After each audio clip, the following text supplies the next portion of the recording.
നമ്മുടെ ഒരു ഫെഡറൽ സംവിധാനമാണ് ഒരു സംസ്ഥാനത്തെ മുഖ്യമന്ത്രിക്ക് ഒരു പ്രത്യേകിച്ച് കാരണമൊന്നുമില്ലാതെ വിദേശയാത്ര നിഷേധിക്കാനുള്ള പൂർണ്ണമായ അധികാരമൊന്നും കേന്ദ്ര ഗവൺമെന്റിനില്ല. ഇത് പൊളിറ്റിക്കൽ വെഞ്ചിയൻസ് ആണ്, പൊളിറ്റിക്കലായിട്ടുള്ള തീരുമാനമാണെന്നാണ് ആദ്യ നോട്ടത്തിൽ തന്നെ എനിക്ക് തോന്നുന്നത്. കേരളത്തിന് പല അർത്ഥങ്ങളിലും കോർണർ ചെയ്യാറുണ്ട്. കേരളത്തിന് എന്തെങ്കിലും അത്യാഹിതങ്ങൾ ഉണ്ടായിക്കഴിഞ്ഞാൽ ഫോറിൻ ഫണ്ട് സ്വീകരിക്കാൻ പാടില്ല. അതേ മറ്റേതെങ്കിലും സംസ്ഥാനങ്ങൾക്കാണെങ്കിൽ അത് സ്വീകരിക്കാം. കേരളത്തിൽ 2000 കോടി രൂപ ചോദിച്ചാൽ 230 കോടി രൂപ എന്ന കളിയെ ആരോഗ്യ മേഖലയിൽ പ്രതിസന്ധി എന്നൊക്കെ പറയുന്നത് 10,000 കോടി രൂപയാണ് കിഫ്ബിയിൽ നിന്ന് ആരോഗ്യ മേഖലയിൽ നിക്ഷേപിച്ചിരിക്കുന്നത്.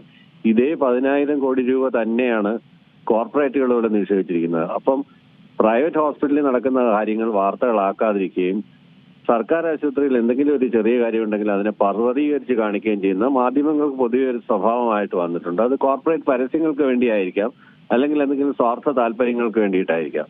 അല്ലാതെ മുഖ്യമന്ത്രിയുടെ ഒരു വിദേശയാത്ര ഇവിടെ ധാരാളം പ്രശ്നങ്ങൾ നടക്കുന്നതിനിടയിൽ ഇവിടെ എന്ത് പ്രശ്നമാണ് നടക്കുന്നത്?